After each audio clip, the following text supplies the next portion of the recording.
Anak ng diwata, nagbibigay ng swerte sa buong baryo.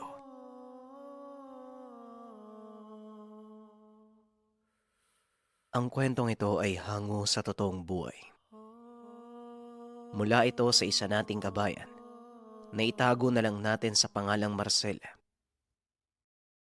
Taong 1990, Negros Occidental. Kayong dalawa, wala ba kayong planong mag-anak? Abay, ilang taon na kayong kasal ah. Sino bang may problema? Marcel, alam mo naman na hindi kami bumabata ng tatay mo. Sana man lang bago kami mawala sa mundo, mabigyan nyo kami ng apo. At saka, malapit lang naman kayo dito. Ni hindi man lang kayo dumadalaw. Kung hindi pa kami magdadrama, walang pupunta. Wika ni Nanay Kita. Ay nako, kita, hayaan mo na. Ang importante, nakikita natin silang maayos.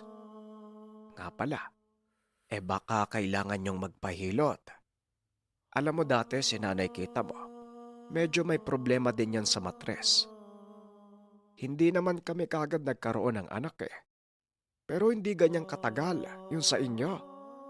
May mga kakilala kaming manghihilot. Sabihin nyo lang ha, para masamahan kayo ng nanay nyo. Wika ni Tatay Nitoy. Naisipan na naming magpatingin kaso nag-aalangan po kami. At saka lagi kasing abala sa trabaho si Marcel. Araw-araw po siyang nasa bukid. Minsan gabi nang umuwi eh. Alam niyo naman po, kailangan niyang magdoble kayod ngayon. Ilang buwan nang hindi maulan.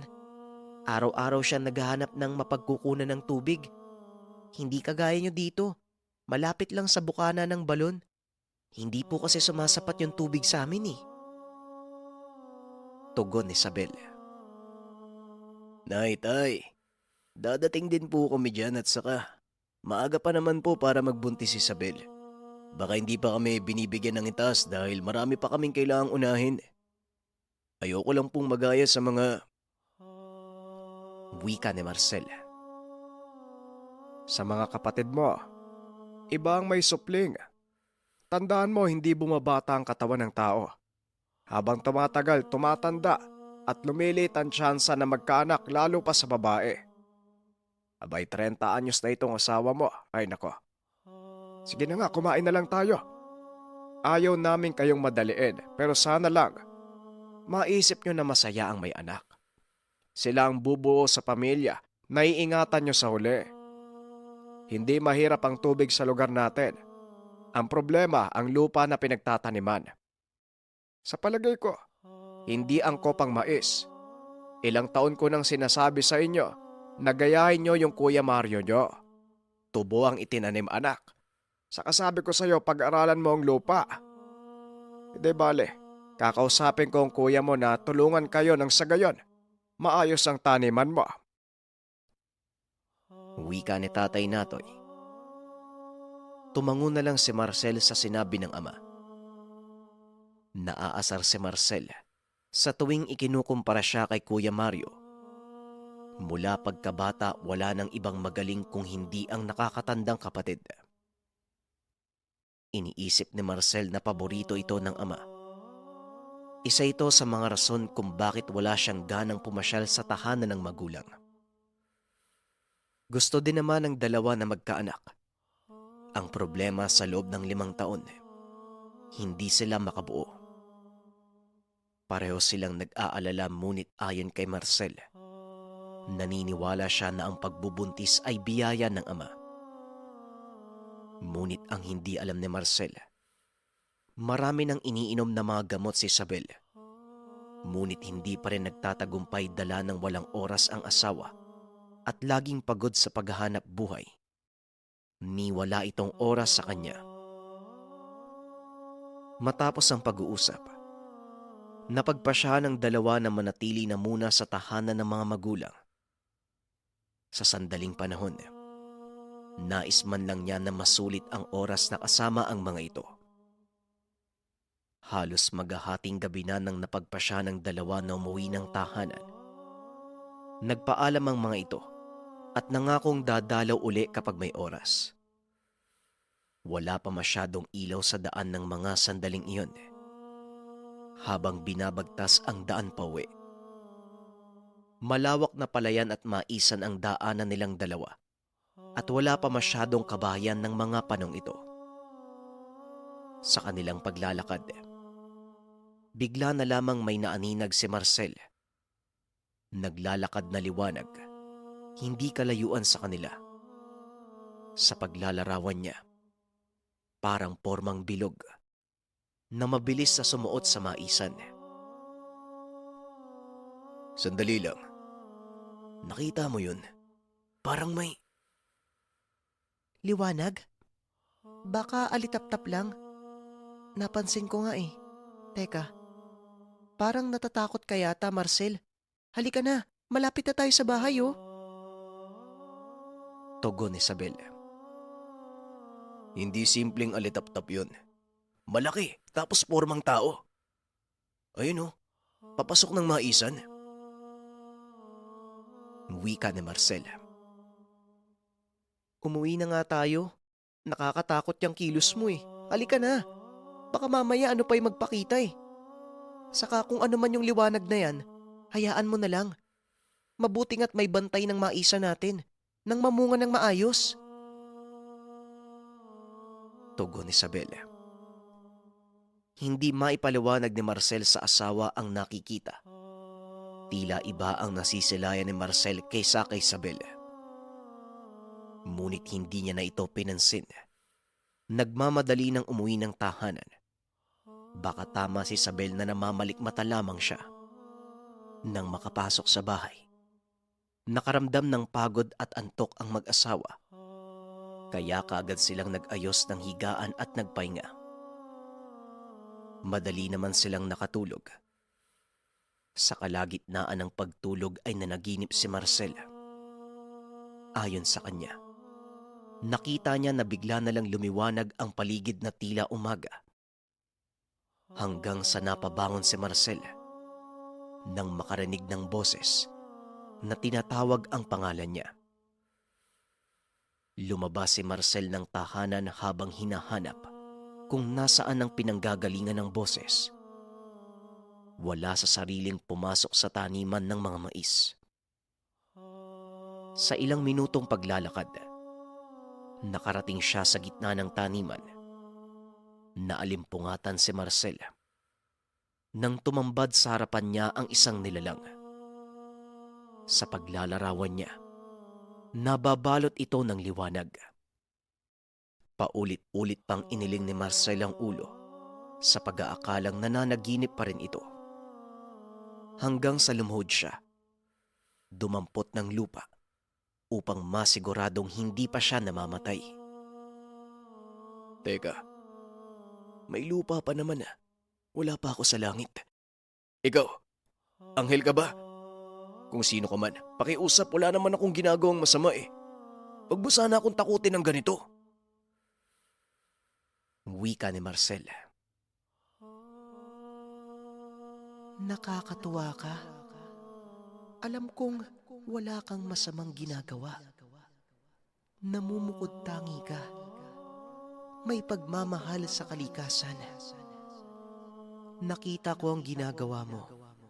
Kaya nandito ako para gantimpalaan ka.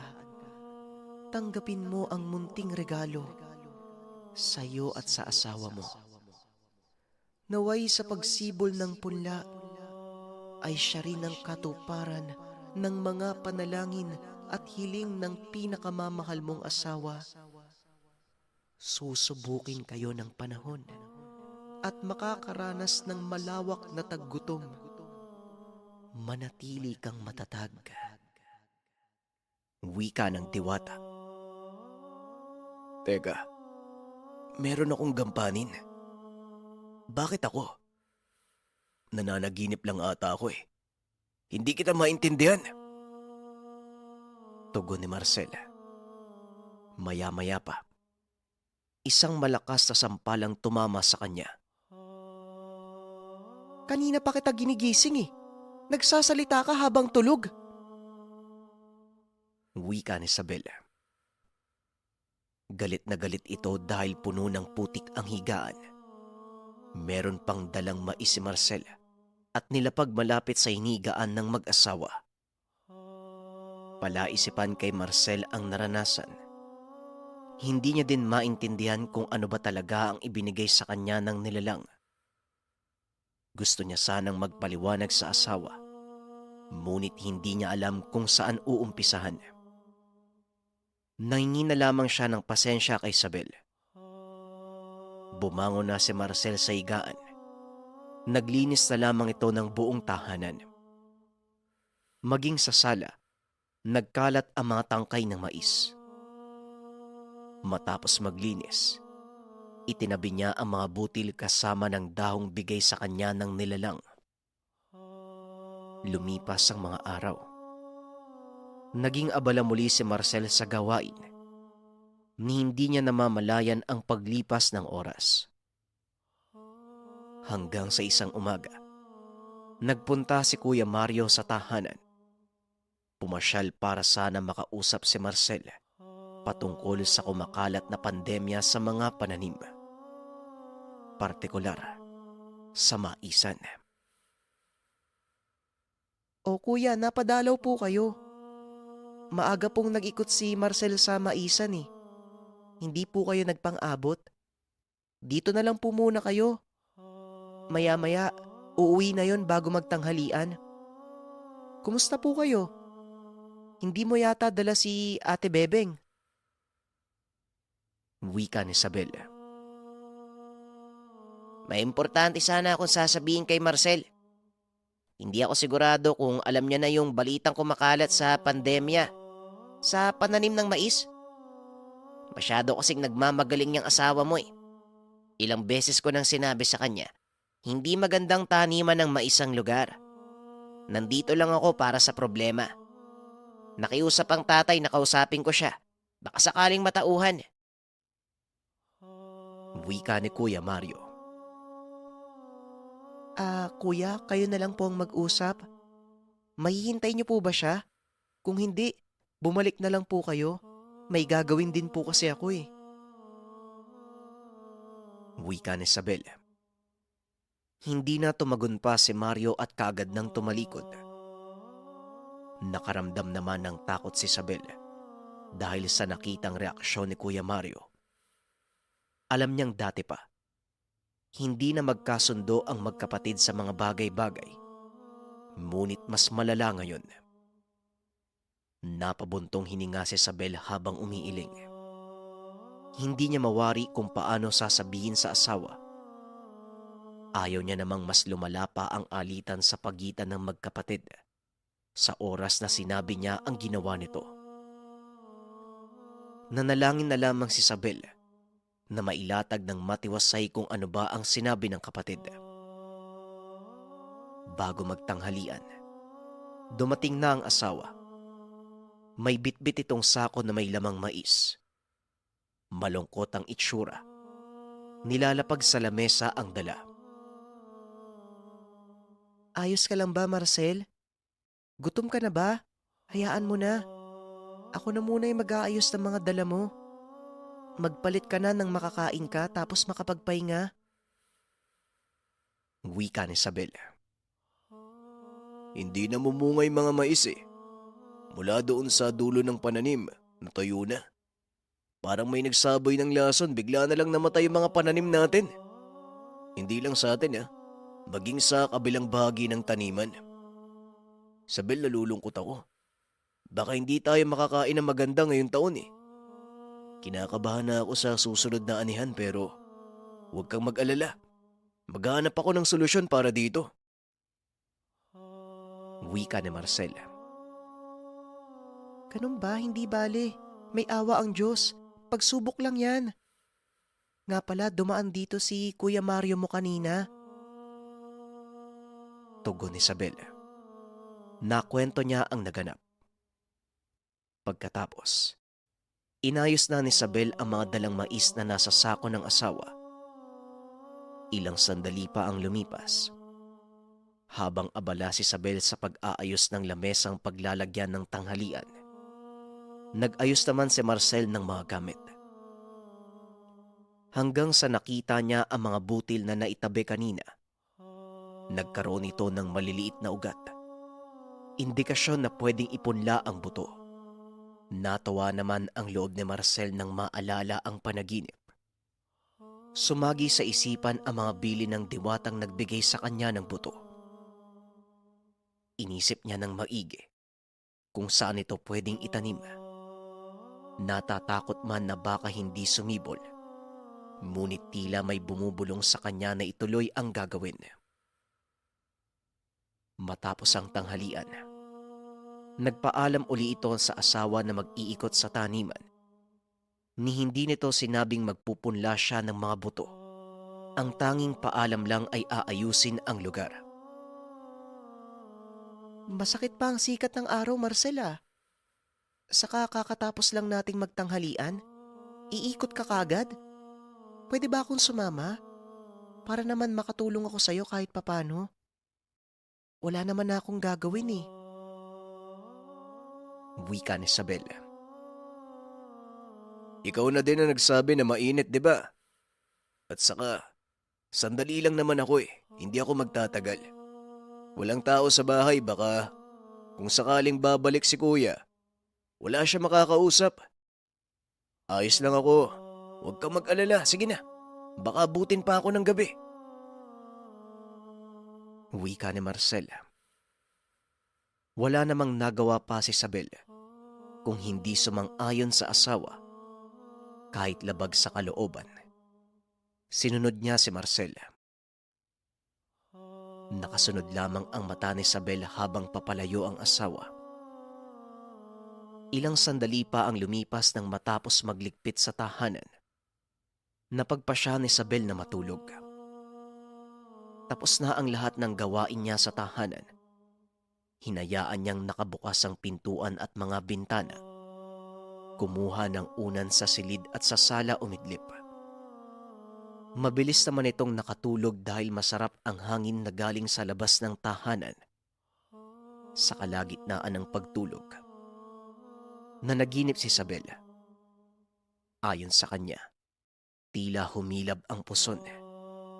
Hindi niya maintindihan ang pakiramdam pero sa loob niya, alam ni Isabel na merong kakaiba. Maya-maya pa, bigla siyang nagising sa tawag ng pamilyar na boses. Naroon sa labas si Kuya Mario. Ayon kay Isabel, mukha ng demonyo ang tingin niya kay Kuya Mario. Iniling ni Isabel ang ulo at biglang kinabahan.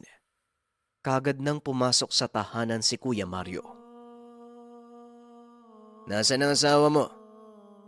Sinabihan mo ba siya na pupunta ako? Kinalimutan mo yata eh. Palibasa wala kang pakialam sa pamilya mo. Hindi ka na nga makabuo ng anak eh. O Isabel, sabihin mo to sa asawa mo ha. Sa ayot sa gusto niya. Tataniman ko ng tubo ang lupang ito ng mapakinabangan.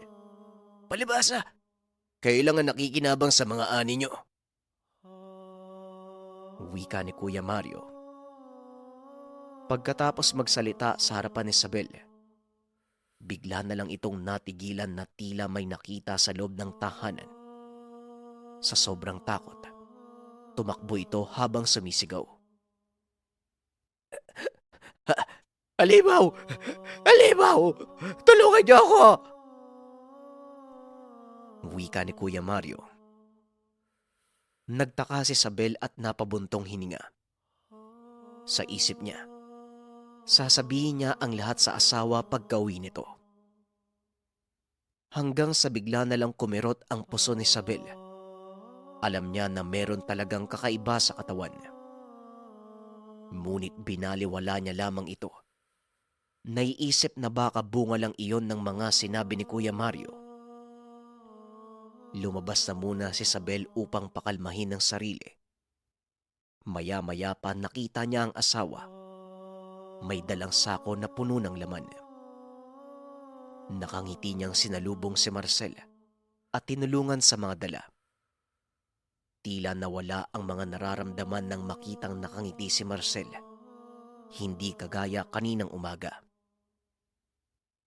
Sa pagpapatuloy ng kwento, pinakalma na muna ni Isabel ang lahat bago sinabi ang mga naranasan sa kapatid. Ayon sa salaysay nito, maging siya, hindi makapaniwala sa ginawa ni Kuya Mario. Hayaan mo, Isabel. Bukas na bukas, ako na mismo ang kakausap sa kanila. Ayos ka lang ba? Nako, may sakit ka ba? Pasensya na kung hindi kita natulungan sa mga gawaing bahay ha. Huwag mo nang isipin si kuya. Pangako, ayusin ko yan. Wika ni Marcel. Ayos lang naman ako pero syempre, hindi ko maiwasang mag-alala. Ganun ba kalala yung alitan yung dalawa? Kung magsalita siya parang gusto niya akong patayin eh. Sana magkaayos kayo. Sige na, Biglang nawalan ng malay si Isabel. Sa taranta ni Marcel, binuhat niya ang asawa papunta sa sentro. May kalayuan ang lugar, ngunit laking pasasalamat niya nang maabutang bukas ang center ng barangay. Kagad pinahiga si Isabel at si Nuri. Ayon sa karap, wala namang dapat ipag-alala. Lahat ng nangyayari ay bunga lamang ng pagdadalang tao ni Isabel. Nanlaki mga mata ni Marcel sa narinig. Ang kaninang takot ay napalitan ng pagkasabik at tuwa. Pinagpahinga niya ang asawa at makalipas ang ilang sandali, nagising si Isabel at tinanong kung nasaan sila.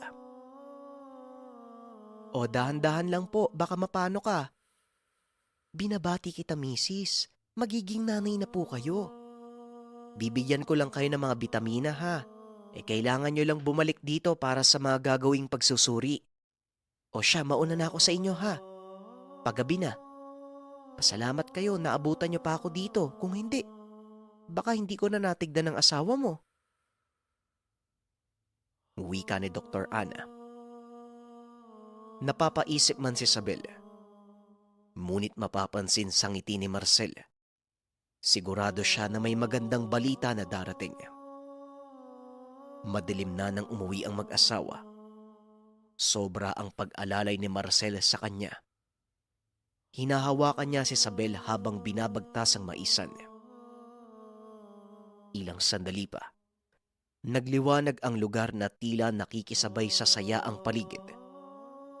Nagtataka na namamangha si Isabel, habang si Marcel naman, todo ang pasasalamat. Alam niyang isang biyaya ang pinagkalob sa kanya ng diwata na nakita sa maisan. Marcel, ano bang sinabi ng doktor kanina?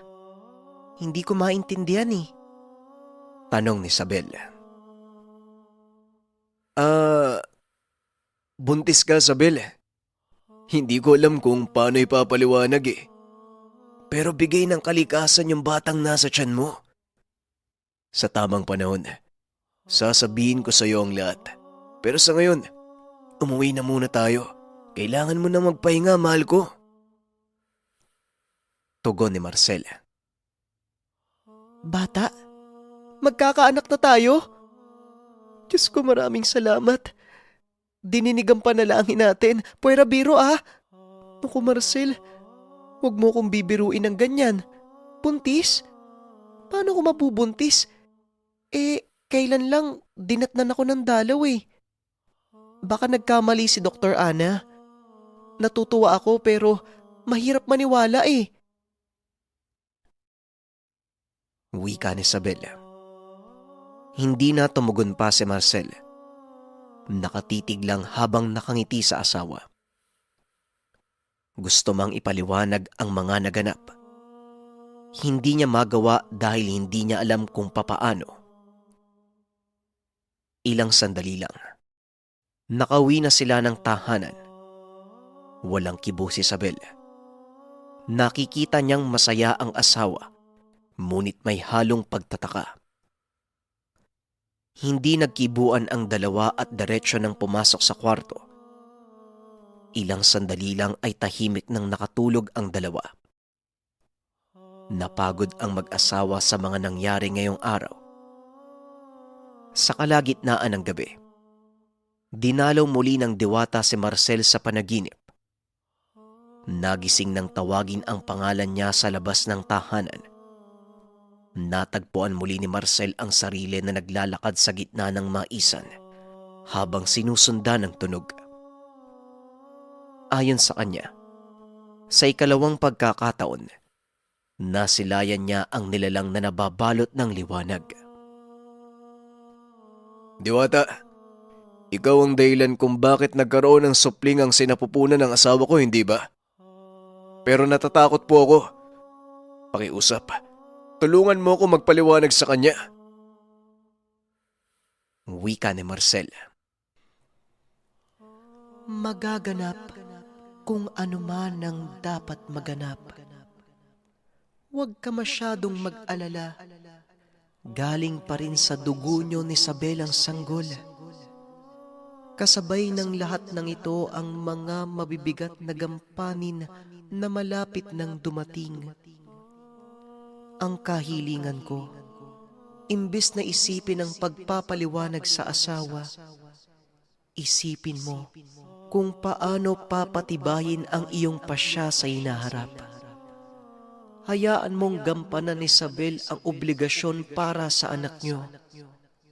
Balang araw, maiintindihan at mauunawaan niya ang lahat.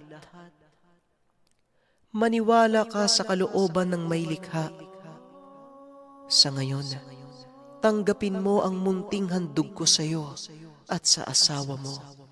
Magbibigay ng proteksyon para sa kanya, pati na din sa sanggol. Tandaan mo, maniwala ka sa kapangyarihan ng may likha. Maniwala ka. Wika ng diwata habang unti-unting nawawala sa harapan ni Marcel. Humagulgol si Marcel, kasabay naman ng malakas sa sampal ng asawa. Imbis na matakot, nagalit si Isabel kay Marcel.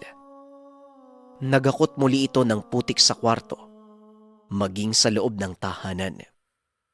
Bumangon si Marcel at humingi ng paumanhin. Naintindihan niya ang kakaibang pakiramdam ng asawa. Mabigat ang loob ni Marcel dahil iniisip pa rin niya kung paano ito ipapaliwanag kay Isabel.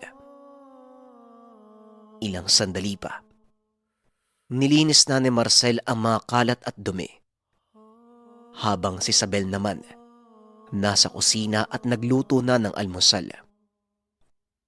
Nagising ito dahil sa sobrang gutom.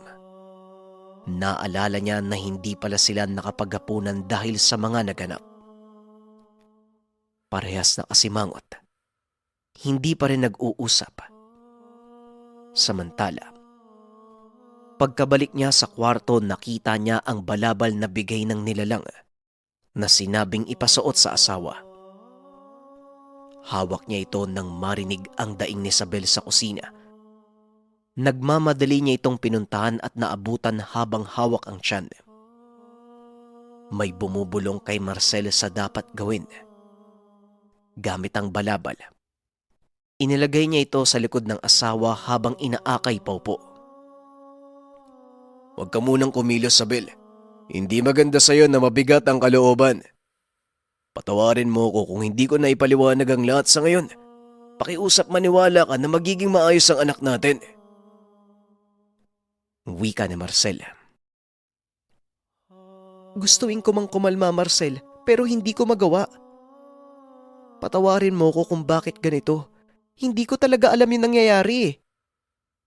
Nga pala, bago ko makalimutan, pumunta si Kuya Mario kahapon. Puntahan mo na lang kaya para makapag-usap na kayo ng maayos. Galit na galit talaga sa'yo eh. Sumisigaw pa ng halimaw sa bahay. Ako lang naman yung kaharap niya. Saka kaninong balabal ba to? Gawa sa sutla. Salamat ha. Gumaan ang pakiramdam ko. Baka kailangan ko lang talagang masabi yung saloobin ko eh. Wika ni Isabel. Huwag mong iwawala to, ha. Kapag masama ang pakiramdam mo, gamitin mo lang. Bigay ito ng ng kaibigan ko. Para sa'yo daw gamitin mo pang proteksyon. Basta kapag nakaramdam ka ng kakaiba sa katawan mo, gamitin mo lang yung balabal. Huwag mo nang alalahanin si Kuya Mario, ako nang bahala doon. Balot ng kambugan yung taong yun, kaya ganun lang kung maliitin ako eh. Sige na, kumain na tayo para... Natigil sa pagsasalita si Marcel nang makita ang malaking nilalang sa gilid ni Isabel. Tumayo ang balahibo ni Marcel dahil nakangiti lang ito habang nakatitig sa kanya. Napakalaki, tila nakasuot ng pangkawal, nakatayo lang na mukhang gabay ng asawa. Sa ilang taong pagsasama, ito pa lamang ang unang pagkakataon na nakita niya ang nilalang. Pinakalma niya ang sarili, lalo pat kapag naramdaman ni Isabel na natatakot siya sa asawa. Ganon din ang mangyayari dito. Ayos ka lang ba? Anong problema? Parang nakakita ka ng kung ano Wika ni Isabel. Tumingin pa ito sa paligid para malaman kung ano ang tinititigan ng asawa. Ngunit nanahimik na lang si Marcel habang nilalagyan ng kanin ang plato. Kumain ng tahimik ang mag-asawa. Ngunit panay pa rin ang tingin sa katabi ni Isabel. Nang matapos ay napagpasya ng dalawa na maglakad-lakad. Bago pa man tumaas ang araw, nalibot na nila ang buong lugar. Nanlulumo si Marcel habang nakikita na unti-unting nagpapalit ng kulay ang mga dahon sa karatig pananim. Ang dating mga kulay berde, naging dilaw, indikasyon na meron ng sakit.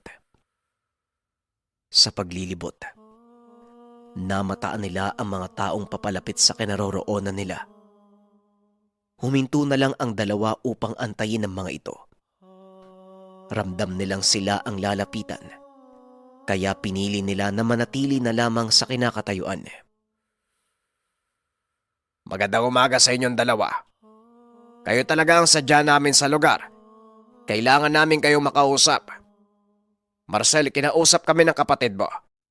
Ikaw ang sinisisi niya kung bakit nasira ang mga palayan na nakapalibot sa maisan niyo. Ang sabi, napeste ang mga pananim niyo at nadamay ang sa amin. Wika ni Mang Pepe. Sandali lang po, parang hindi naman totoo yan. Ang pagkasira ng mga pananim niyo, bunga ng papalit-palit na panahon. Ilang taon na ako nagtatanim ng mais At saka, ilang taon na din tayo magkakalapit ng bahay Hindi ko alam kung paano kayo kinausap ng kapatid ko. Pero wag niyo sana akong sisihin. Mang Pepe, kaisa niyo ako. Alamin natin ang solusyon sa problema. Tugon ni Marcel. Unti-unti nang nasisira ang mga pananim namin. Marcel, nag-aalala kami. Natatakot kami sa epekto nito sa pamilya namin. Kung may alam kang makakatulong sa lahat, sabihan mo naman kami. Handa kaming makipagtulungan. Maayos lang yun nagbabadyang sakit sa mga pananim. Wika ni Mang Pepe. Sumang-ayon naman si Marcel sa mga kaharap. Hahanapan nila ng paraan at solusyon ang problema. Ilang sandali lang, nagpaalam na ang mga magsasaka. Naiwan ang mag-asawa na mabigat ang pakiramdam. Lalo na si Marcel. Iniisip niya kung bakit ganun na lang siya siraan ng kapatid. Nais niyang malaman kung bakit. Nang hindi na lumala pa kagaya ng paghanap niya ng sagot kung paano nagkapeste ang mga pananim. Ilang araw matapos ang tagpong iyon, tuluyan nang namatay ang mga nakapalibot na mga palayan sa lugar.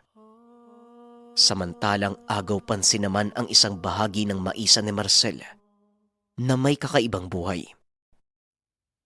Mabilis tumubo ang punlang binhi na galing sa diwata. Natatangi ang parting iyon na hindi man lang nadapuan ng peste. Sa kabilang banda, Kinausap na din ni Marcel ang mga magulang para kumprontahin ang ginawa ng kapatid. Ayon sa mga ito, walang intensyong masama si Kuya Mario kung hindi makatulong. Taliwas ang sinabi ng mga magulang sa ginawa ng kapatid. Hindi na nagsalita pa si Marcel. Alam niyang nabilog na ni Kuya Mario ang ulo ng mga magulang.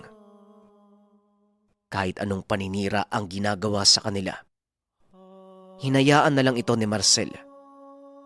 Ayaw niya ng gulo at lalong ayaw niyang bigyan ng sama ng loob ang mga magulang dahil lang sa ibang pag-uugali ng kapatid. Anak, walang masama kung susundin mo ang kuya mo. Bakit kasi mas pinupursige mo yung mais eh? May hindi ka nga nagkakapera ng malaki.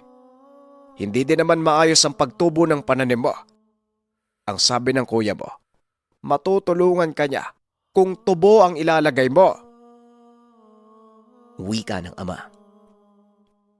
Marcel, makinig ka naman sa amin. Alam namin ang makakabuti sa'yo. Binigay yan ng ama mo dahil alam namin na mas mapapangalagaan mo. Para hindi na mag-alala ang kuya mo, sundin mo na lang ang kagustuhan niya. Para naman sa inyo yung mag-asawa. Wika ni Nanay Kita. Nang matapos ang pag-uusap, kagad na itong nagpaalam sa mga magulang at sinabi pa na marami siyang kailangang gawin. Bago umuwi ng tahanan, dinaanan niya muna ang maisan. Inikot ito upang matignan kung anong parte ang nasira. Naawa siya sa mga nakapalibot na palayan. Sira na ang karamihan at hindi na maganda ang bunga. Habang naglilibot, hindi maiwasan ni Marcel na matuwa nang makita ang isang parte ng maisan na malago at meron ng bunga. Maganda ang mga butil ayon sa kanyang pagsusuri.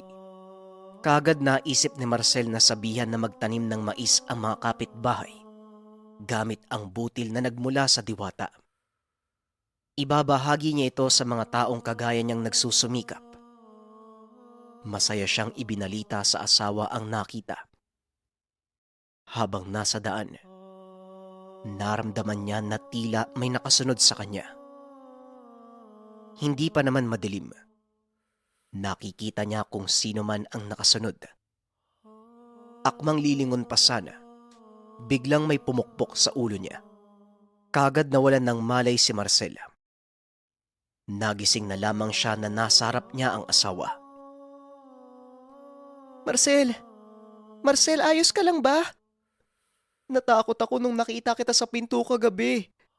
May tuyo pang ang dugo sa ulo mo eh. Pero wala ka namang sugat. Ano bang nangyari? Ano bang nangyari sa'yo? Tanong ni Isabel. Ano? Teka. Ang huling naaalala ko, pauwi na ako eh. Biglang may pumalo sa ulo ko. Pagkatapos nun wala na akong maalala. Akala ko nga patay na ako eh. Paano ko nakarating dito? Tugon ni Marcel. Habang inaalalayan siya ng asawa, nakikita niya ang nilalang sa gilid ni Isabel na tila may nais ipaiwatig. Yumuko naman siya sa nilalang at nagpasalamat. Alam niyang protektado maging si Isabel, kaya kung sino man ang nanakit sa kanya, ipinagpasa Diyos niya na lang ito. Dumaan pa ang mga araw at mabilis na lumaki ang tiyan ng asawa. Lagi nitong suot ang balabal na gawa sa sutla, kaya hindi na ito nakaramdam ng kakaiba habang nagpubuntis. May mga nakakapansin sa biglaang paglaki ng tiyan ni Isabel. Maging sa mga biyanan, umabot na ang balitang buntis ang asawa ni Marcel. Masaya ang mga itong dumalaw sa tahanan. Ngunit sa kasamaang palad, hindi din nakatagal sa lugar ang dalawang matanda. May kakaibang pangyayari silang naranasan habang nasa bahay ng mag-asawa. Ang init naman ng bahay niya. Isabel, nakabalot ka pa ng balabal, hindi ka ba naiinitan? Wika ni Nanay Kita. Oo nga nararamdaman ko din eh. Parang sinisilaban ako dito. Nakabukas naman yung mga bintana pero bakit ang init? Nga pala, ni hindi nyo kami nabesuhan na nagdadalang tao na si Isabel. Nung kailan lang pumasyal kayo sa bahay, parang hindi naman ganyan. Saka, kung hindi pa sinabi ng mga kakilala natin, wala talaga kayong planong sabihan kami. Hindi bale, mukhang maayos naman ang lahat. Wika ni Tatay Nitoy. Anak Marcel, hindi lang kami pumunta dito para mangamusta. May nangyari sa Kuya Mario mo hanggang ngayon. Hindi niya nagagalaw ang mga kamay niya, namamaga. Galing na sila sa doktor. Pero ang sabi, infection daw. Binigyan naman siya ng mga gamot, pero hindi tumatalab ang ibinigay ng doktor. Sabi ko nga dito sa ama mo, tawagin na lang namin yung albularyo si Mang Ambo. Baka sakaling hindi naman talaga doktor ang kailangan ng kapatid mo. Alam mo naman yon, maghapong nasa bukid din. Wika ni Nanay Kita. Baka po dala lang ng ginawa niya. Sige po, sabihan niyo po ako kung kailan kayo tatawag ng albularyo at sasamahan ko po kayo. Alam niyo naman po, di ba? Hindi ko din maiwan yung trabaho ko. Kakausapin ko pa yung mga kapitbahay naming magsasaka na magpalit sila ng palay. Gawin na lang mais. Mahaba ang tag-init. Kaya kailangan maihanda yung mga binhing pamalit sa mga nasirang mga palay. Tugon ni Marcel. Kung pwede sana anak, ngayon na. Hindi na natin maaaring ipagpabukas. Baka mapano ang kapatid mo. Maaga pa naman eh. Samahan mo ang nanay mo ngayon at akong susundo kay Mang Ambo. Wika ni Tatay Nitoy. Napatingin si Marcel sa asawa na tila humingi ng permiso. Tumango naman si Isabel. Nginitian ng asawa. Indikasyon ng pagsang-ayon. Ilang sandali pa. Kasama ng ina ay pinunta nila sa kabilang sityo ang tahanan ng kapatid. Samantalang ang ama ay sinundo ang manggagamot. Naabutan nilang nakaupo si Kuya Mario sa bukana ng bahay. Mapapansin ang nagsisilakihan nitong mga kamay kahit malayo. Sinalubong naman ng asawa ni Kuya Mario ang mga panauhin. Nanlaki mga mata ng kapatid nang makitang kasama ng ina si Marcel. Halos hindi ito makapagsalita nang nasa harapan na ang kapatid na inakala niyang mamamatay dahil sa ginawa niyang pagpalo sa ulo. Nangilabot sa kinauupuan si Kuya Mario nang hinawakan siya ni Marcel upang kamustahin. Naiiyak siya habang tila nanghingi ng tawad. Pero walang boses na lumalabas sa bibig. Maya-maya pa dumating na din ang ama, kasama ang albularyo na si Mang Ambo. Inayos nila ang kinauupuan ni Kuya Mario, habang si Marcel nasa gilid kasama ang ina. Si Tatay Nitoy at asawa ng kuya ay alalay ng albularyo. Napatigil bigla ang albularyo nang may naaninag na figura katabi ni Marcel. Napadasal ito nang wala sa oras, nang masigurado kung ano ang nakikita. Batid kong hindi ako kailangan ng anak niyo para gumaling. Andito si Marcel. Nasa kanya ang kasagutan. Wika ng albularyo.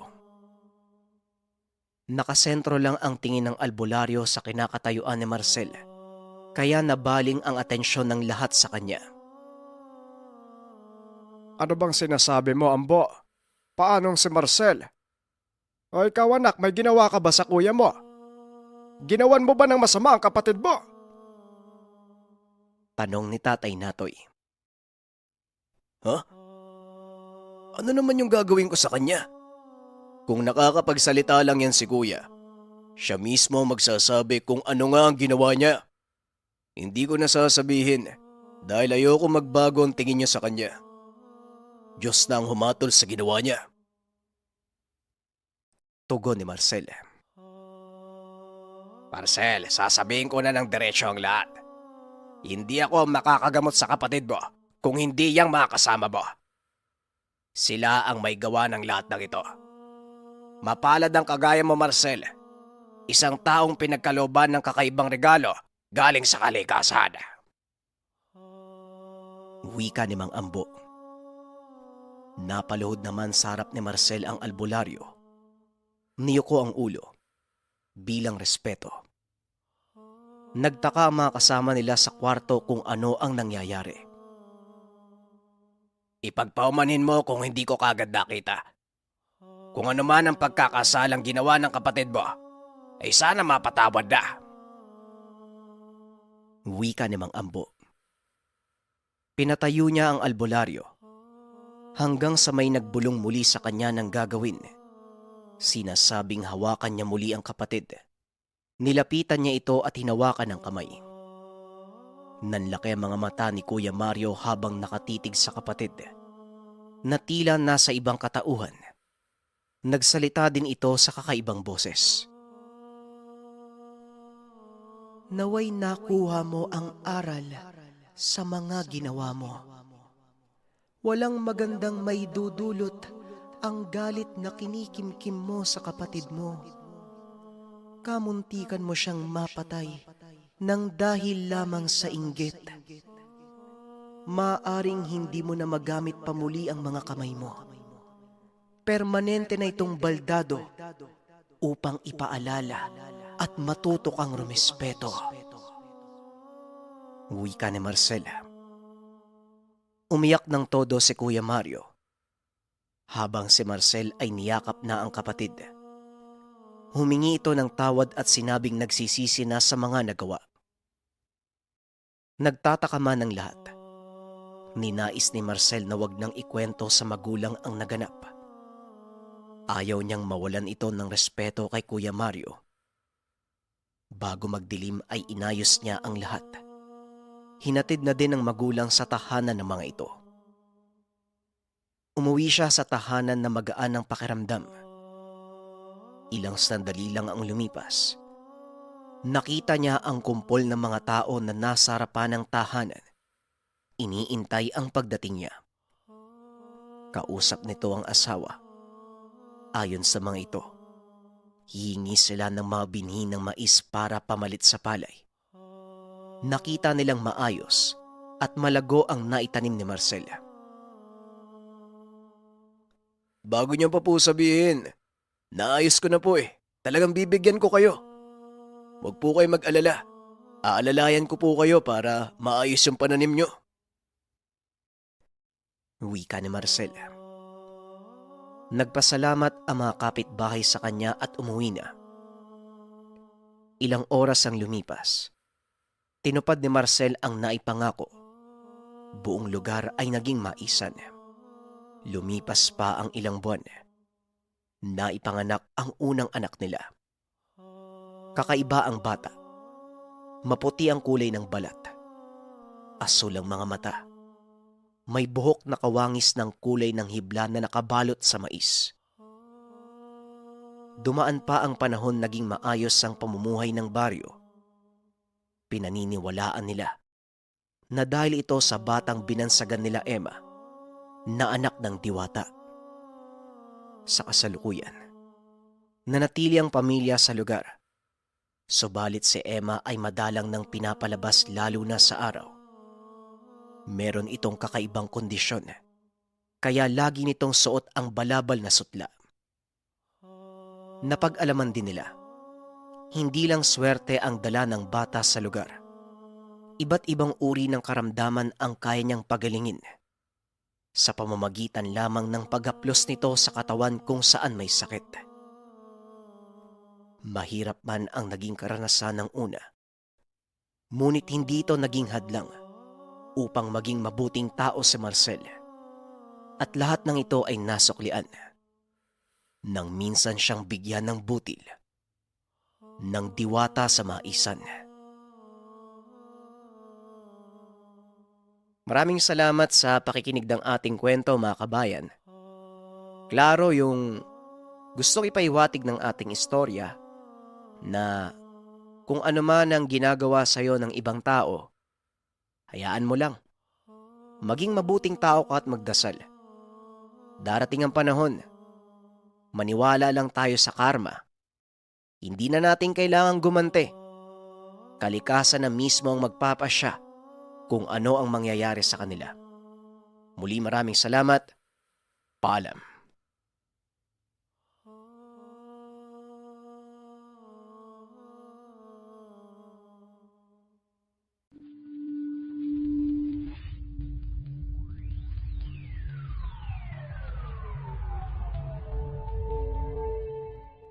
Anak ng diwata. Nagbibigay ng swerte sa buong baryo.